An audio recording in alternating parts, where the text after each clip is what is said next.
Hi, welcome back to Twilight of the Gods. I'm Chris Kluwe. And I'm Greg Kluwe. And today we are going to be doing an unboxing of the 3 new mini expansions. And we're going to show you what's all inside. Yep, we will talk and talk and talk. So stay tuned. And talk. And talk. Alright, well, we have the new cards here. We're going to take a look at them. First expansion pack is Freya. The second one is that Horus. Yep. And the third one is Hermes and Indra? Is it Indra? We should open it and see. Yes, we should. We'll get to that. Yeah, we'll get to that. We'll let you know who that is. Momentary brain lapse. All right, but first though, we're going to look at Freya. We're going to check out the cards inside here. All right, so as you can see, Freya. There's Freya. There's the god. Flip the back so you can see the back art. Yep. So those will also come as the foil versions. Unfortunately, we do not have those yet. There was a printer error. We checked, and they did not give us foil cards. So that will be fixed when it gets shipped out to all you guys. But yeah, they if they're like the other foils, it should be pretty cool. So yeah, we'll just go through the cards. Let's see. Look, first, Lightning Wrath. So some of these are going to be fill-ins. So for example, like Lightning Wrath, you're only going to get 2 of these because you get one of them in the base set. So that's why if you buy one of the expansion, now you've filled out your base set of Lightning Wraths. Now you have 3. You can put all 3 in a deck. Any new cards you get, like the Spectral Feydrake, if you want to hold that up, yes, you get 3 of those. So you'll get 3 of any new card in these expansion sets, which, I don't know, I feel that's pretty good value for your money. Yep, that way you complete them. All right, so next we have Reap and Sow. So this is a cool one. This is a card that green and players who play against green are probably really going to want to use because it deals with a lot of green's Requiem shenanigans by destroying the cards, ignoring Requiem. So you can target a green player, burn out their key combo pieces. A green player can use it to get a bit of a restore that normally they wouldn't have. Profane Infusion, this is a pretty neat little upkeep one. Excited about that. Divine Resurrection, yes, big heals, fill in your set, you love it. Hippocrates of Kos, so he is an epic brown creature, and he is very entertaining because he gives brown some significant manifesting capabilities. Yep.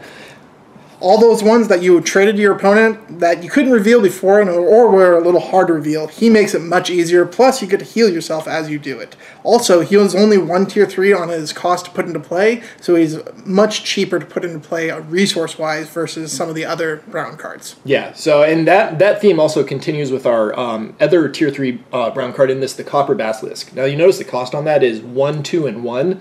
That's fairly cheap for a brown card, and it's really just a 5/5 body. Like, you can just get a big creature on the field. So I would expect a lot of people to put that into other decks as well. All right, another new brown card, Druid Acolyte. So this is our first star card. Now what the star means is that for each tier 1 resource you have in play, so in your actual resource area, it counts as 1/1 on the Druid Acolyte. So if you have 5 tier 1 resources in play, he is a 5/5. However, one thing to note is if you do lose your tier 1 resources for whatever reason, he will go down in his star count, and if he already has damage on him, that can kill him. Yeah, so be careful when you sacrifice. You might murder him out. This is another brown card, another new one. This War Eagle gives brown some early game options, especially defense against fleet creatures, and it can also hit pretty hard. It doesn't hit players very hard, but it's definitely good against other players. Other creatures. Other creatures. Last brown card, that was the Alchemist Lab. Yeah, so that one just gives you some healing on a creature. And, you know, it's one of those, you get it out early. It only costs 2 tier 2s, so you can play it on a turn where if you used up your tier 1s playing something, you throw that in as an extra play. Key thing to note is it doesn't target non-mythical creatures, so it is a way for someone to get healing to mythical creatures also as well, which is one of the big things we have. Yeah, it's one of the few ways to do it. All right, in red we have some Cataphracts of the Sand. Villains! Yay, villains! Twin-tailed Scorpion, just early game, gives you some manifest capabilities.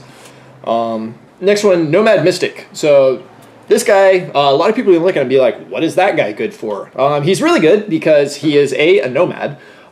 He's a priest too, right? Yes, he's a priest. He's a priest too, so anything that buffs priests buffs him. He's also only 1 cost, and his ability Deathbound, you can shuffle a aspect stack of your choice. And are you tired of that blue player constantly manifesting things on you? Well, shuffle up your stack, and they don't know where their stuff is at. So yeah. Indra's Judgment, this is another new one.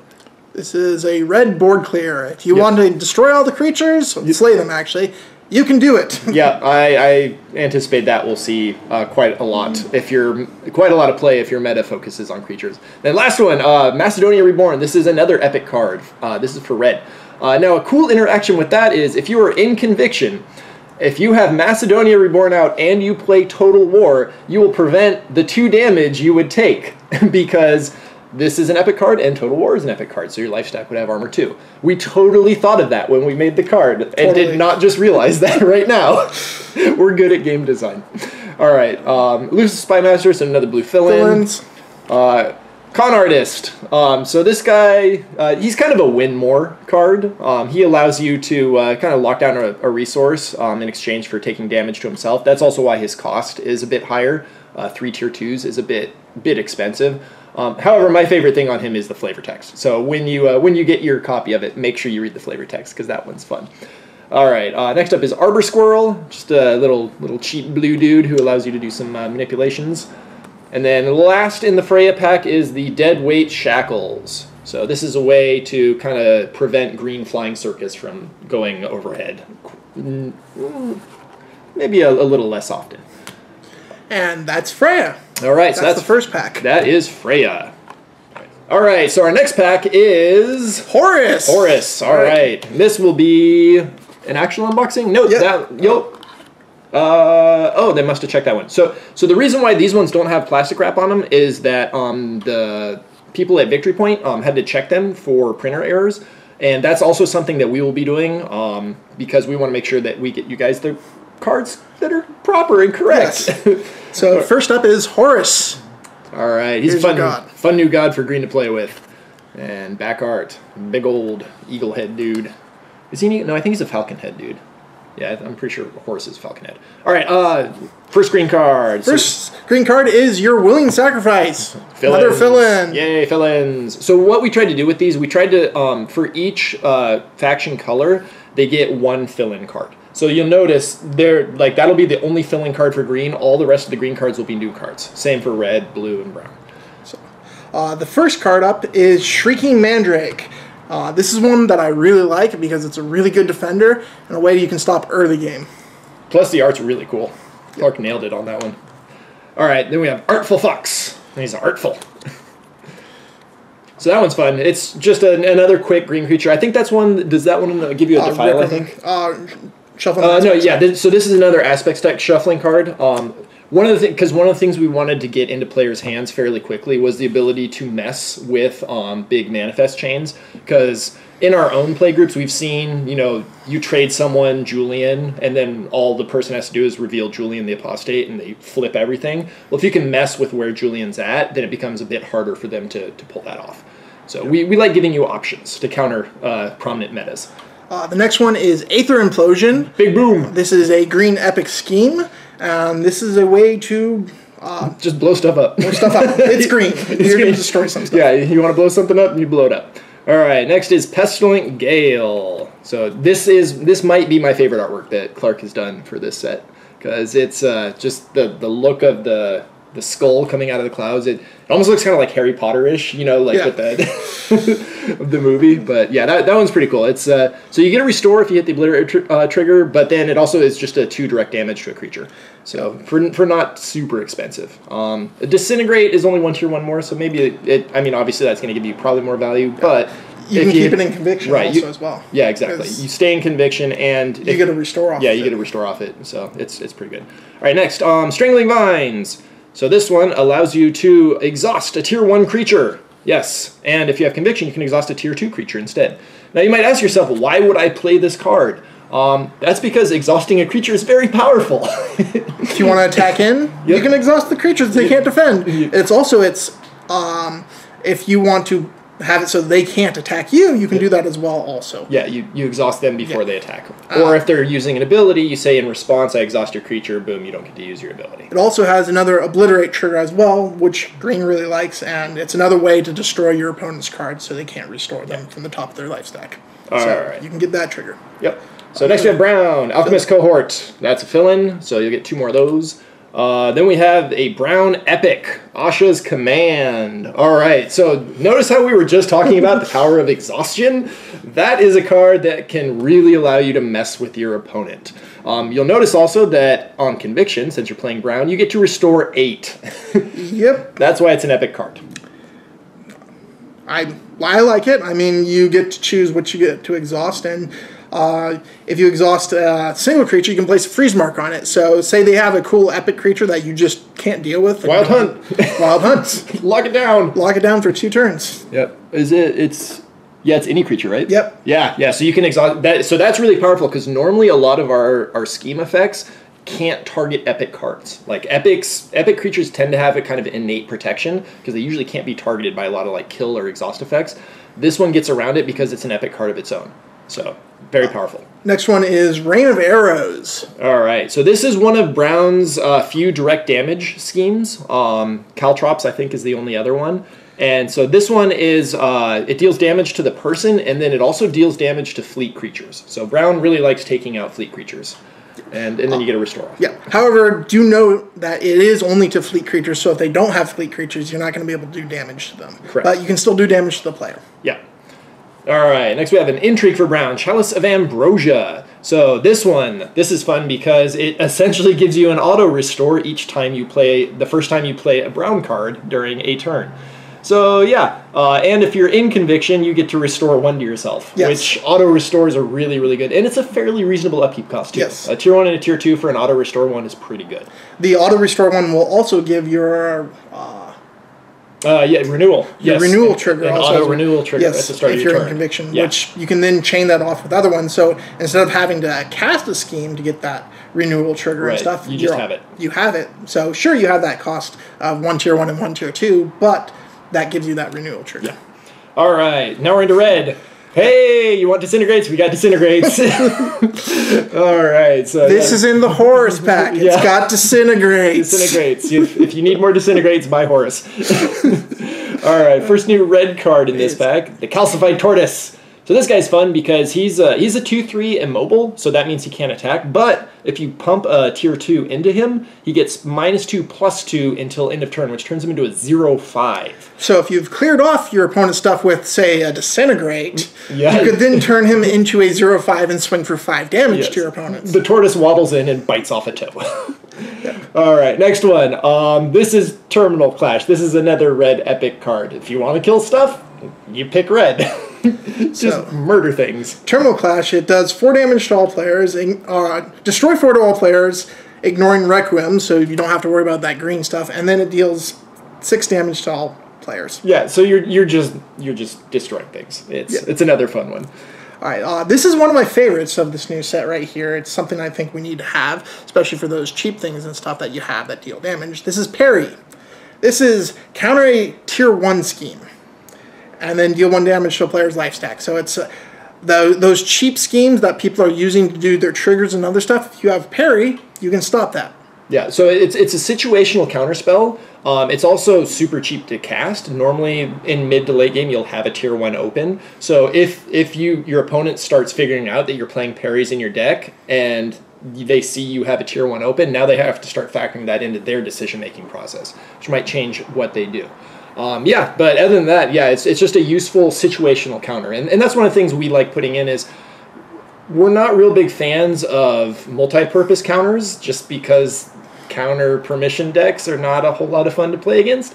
But we do recognize the fact that players do want counters. So that's why we tend to make most of our situational, but not so situational that you'll never use it. It's supposed to be, okay, if my meta is shifting in this direction, this is a good card for me to use. Otherwise, I might get some use out of it or not. It's also a good savagery trigger. Yes. Because it deals the 1 damage. So as we were talking about counterspells, this is Price of Power. This is a red epic that has stealth in it. Now, the key thing with stealth on that means it can't be countered by other schemes. The only way to stop it is sacrificing. Yes. So you do a little bit of damage stealth, but you get to manifest a tier 3. Yeah. And there is no triggers on it. You just get to straight manifest that tier 3. Right, and the other thing on Price of Power is it's not conviction locked. So you can throw that in any deck. So if you absolutely have to get that tier 3 manifest, well, the Price of Power, it's gonna cost you 2 health, but you'll be able to get it off.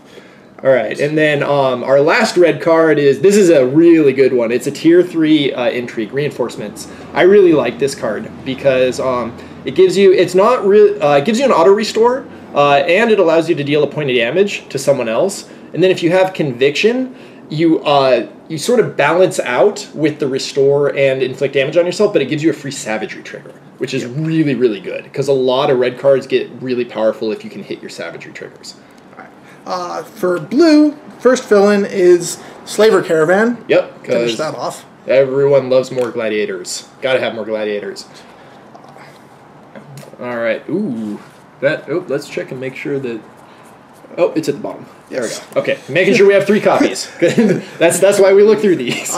So this is Identity Thief. Yeah. So this one went through some iterations in our design process until we finally settled on what it is. And I like what it is now because it's basically it allows you to block into a creature and then get that creature's heresy effect. So tier 1s, you probably won't get a lot out of it, but if you block it into a tier 2, then you could potentially get something really good. Also, if you're in conviction with blue, you can get that effect off of tier 3 creatures. So for example, a lot of tier 3 creatures have really powerful heresy effects. If you're able to use the Identity Thief to hit the finishing blow, well, you're probably going to get a pretty good manifestation. The other thing is even for 2 tier 1s, he's got a pretty good stat line for added 3/2. So. Yeah, 3/2 is pretty hefty. That's a beefy creature.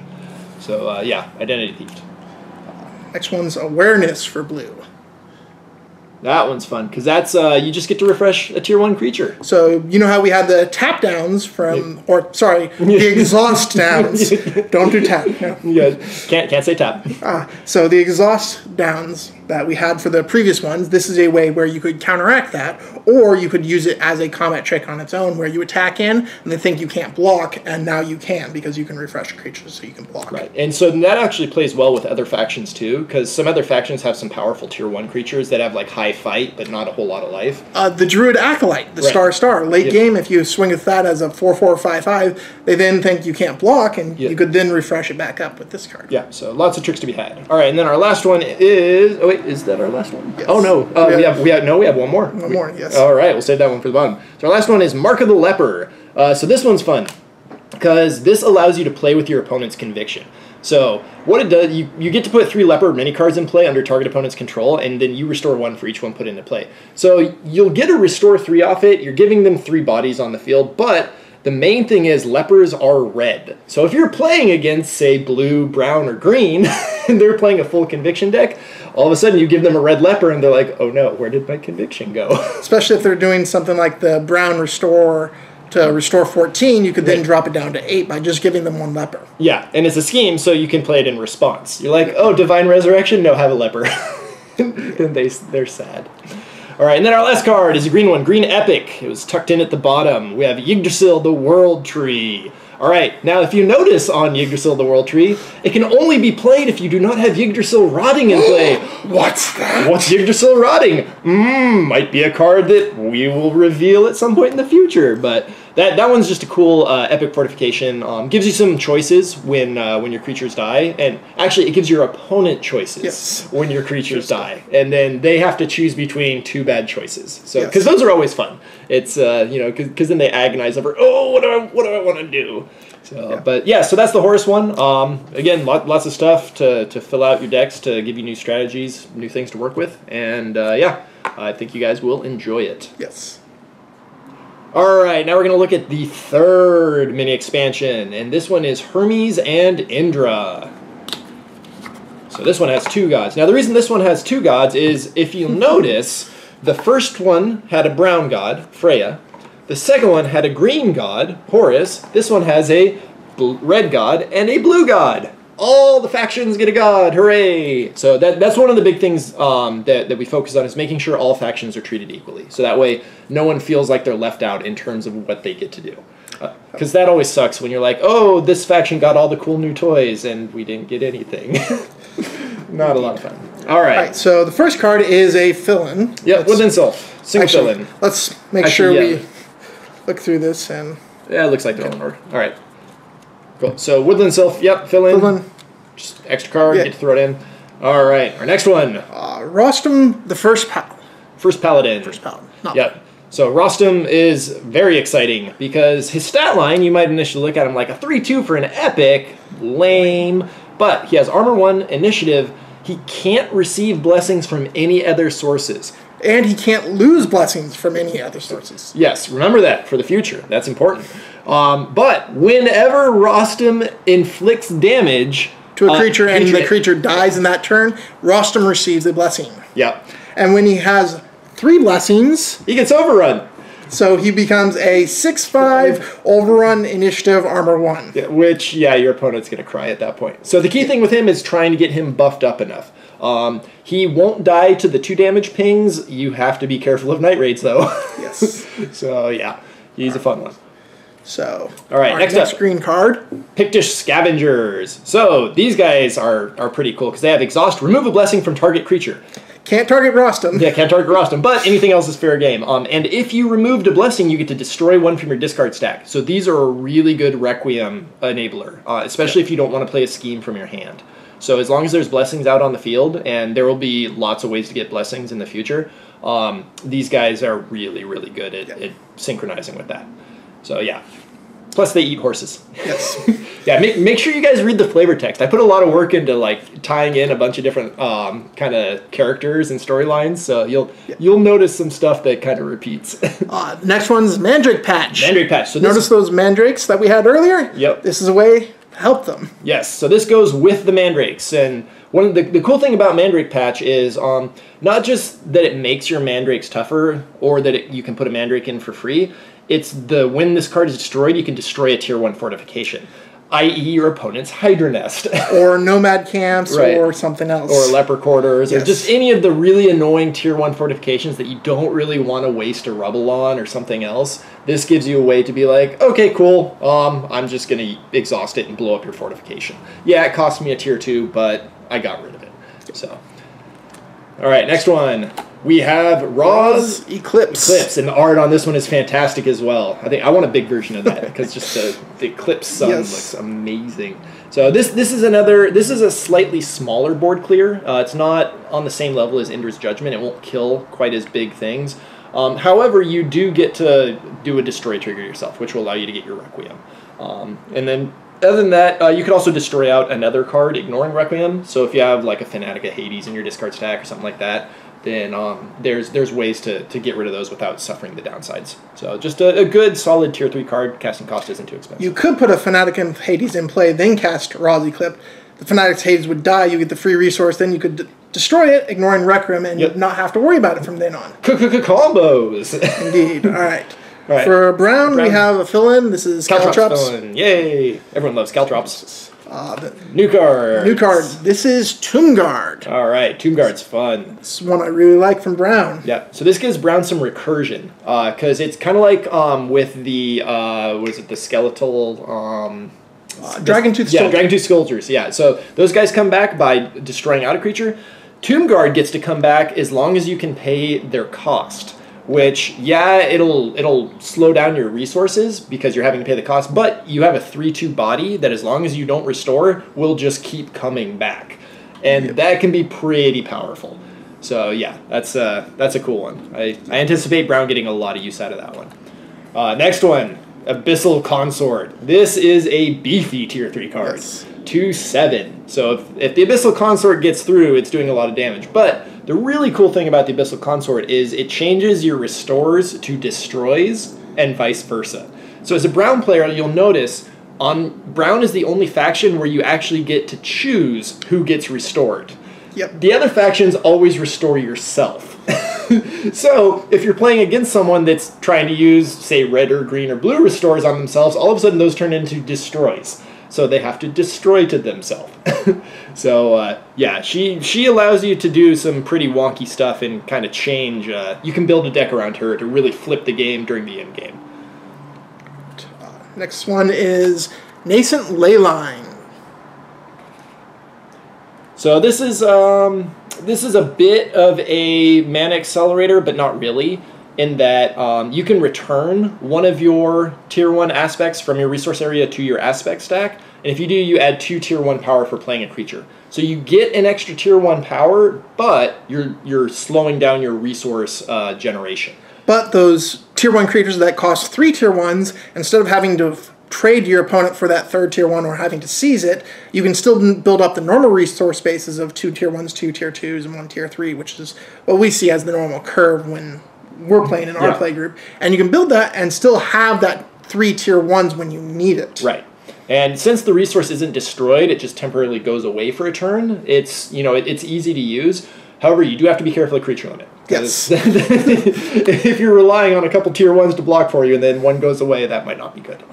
The next one is Athena's Edict. This is an epic intrigue. So this is a very pricey intrigue to maintain. However, it pretty much just makes it so you don't really take a lot of damage, both for you and your creatures, and your discard stack. This is one of the few things that can prevent damage to your discard stack. And the keyword is prevent there, which means it actually doesn't do damage, so it doesn't trigger things that say when you do damage.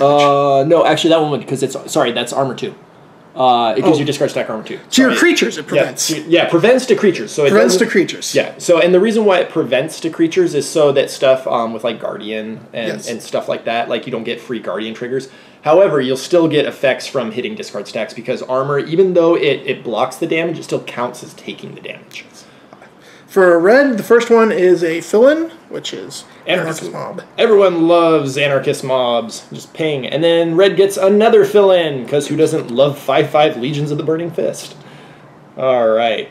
Now, you might have noticed earlier that Macedonia Reborn was the epic fortification. We also get Alexander the Great, who's a nice 7/7 epic creature. Because you just need to do 7/7. Yeah, he's large and in charge. So he is a very hefty cost to get out. But his fun ability is that whenever your red schemes inflict damage, then to a creature, you also deal damage to someone's life stack. Yes, and he has a nice Deathbound trigger where when he dies, you get to manifest a tier 3. So that's always fun, just having that sitting out there, knowing that, go on, kill him. Nothing bad's going to happen. Right. So yeah, he's one of those, the game should be ending at this point cards. The next one is Phalanx. This is one I like because it changes up somewhat Red's play style, so it lets you play in a little bit different way than you did before. Yeah. The other fun thing with Phalanx is that, say your opponent uses the Cataphracts of the Sand Mars Initiative trick, you can still throw a Phalanx in front of the Cataphracts of the Sand and they lose Overrun for that turn. Your Phalanx is still going to die. Yeah, they're going to get horribly brutalized, but you're not going to take 8 damage from the Cataphracts. So yeah, they're a very nice defensive card. All right, next one is Blood Rush. So again, another refresh trick. Also, in Conviction, gets the 1 damage ping, so for either Savage or triggers for yourself, or if you just want to knock a point off an opponent. So just a useful card in pretty much any situation. It's a utility card, so always good to have those. Endless Massacre is the next one. So when we were beta testing this, it originally inflicted a lot more damage and allowed you to do some other wonky stuff, and it was way too powerful. So we toned it down a bit. And then toned it down a bit again. Yeah, and then toned it down a bit again. Because I think I did what? It was like 18 or 19 damage in a single turn. Using Endless Massacres. You can't do that anymore, don't worry. Yeah, don't worry. This now, you can still do some decent damage with it. Like, you're still getting a 5 damage hit if you blow out a tier 2 scheme from your discard stack, but it's now it's slightly more under control. So yeah, and the reason why this is costed as high as it is for 1 and 3 is because it is doing the damage to all other players' life stacks. So that is a common theme in red. So that way, if you're playing multiplayer and you build a burn deck, you can actually burn everyone equally. It's also, you're doing 5 damage to another player and nothing to yourself. If you're in Conviction. Yeah, a 5, that's 10% of your life. So like a 10% hit is a costly hit. Yeah. And if you have a Phalanx, first off, that you can block with, and then you play Endless Massacre, you can block and just sit there with a cool blocking creature and go, all right, and then I'm just going to blow you up from behind this. Just going to nuke you every turn. All right, now we're into blue. Fill in. Yep, fill-ins, mislead. Don't worry, we are not going to mislead you. All these cards are here. Next one is Nimbus Drake. Nimbus Drake. So this is a fun one. Another pricey card. This is meant for blue decks that are focusing more creature heavy. This is one of the few fleet cards in blue. It also has Conviction Initiative. So if you find a way to pump this thing up, it can be fairly nasty in the air, especially against things like Fusion's Emissaries or the other flying stuff. The other thing is if you're in Conviction and they have Fusions and other stuff, if they're damaged, the 2 extra damage that you have from the Nimbus Drake might just finish it off. That way they can't attack because you can just kill it off from that point. Right. So you may not even need to buff it up at that point if you're using some damage spells or other things to deal with do some pings and chips. Right. Yeah, notice that they're not mythical, though, because we didn't want them comboing with Fusions to get up to ridiculous amounts of life. All right, so next one. Oh, Melanipi, the Black Mare. So this is one of our first tribal cards. Actually, I think this is our only tribal card in the expansion. Yes. You'll notice in the core set, some cards do specific things for like nomads. Some cards do specific things for priests. This one does specific things for barbarian creatures. So she's a 5/3 with armor 2, and she has 4 tier 1s to bring her out. So she does have a somewhat costly curve in terms of it's not normal. But if you had a nascent lane line, you could actually make that cheaper. Yeah, you could make that cheaper. Synergy, hooray! But her big thing is, so she gives your non-red barbarian creatures +1 fight and +1 life. And then if you're in Conviction, this is where she gets really fun. When she attacks, if she's blocked, you can do her fight value to up to 2 other creatures that are also blocking.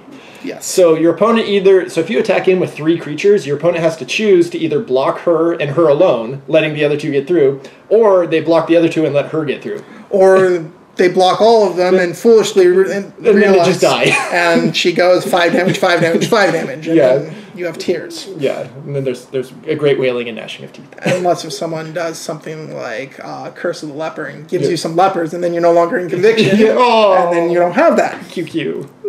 All right, so next blue one, Hidden Informants. So this is an intrigue with a very low upkeep cost. And then it basically allows blue to try to hit its manifest chains and lessen its odds of missing. Yes. So there's a lot of blue creatures that have exhaust this creature as a tier 1 creature for their manifestation ability. But blue really likes to have a lot of tier 1 manifestations, and they really want to hit those and chain those out, and this is a way to help them do that. Yeah.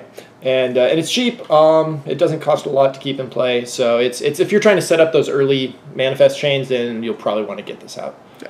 All right. Then our last card is Consulate. Very straightforward. Your blue creatures without armor get armor 1.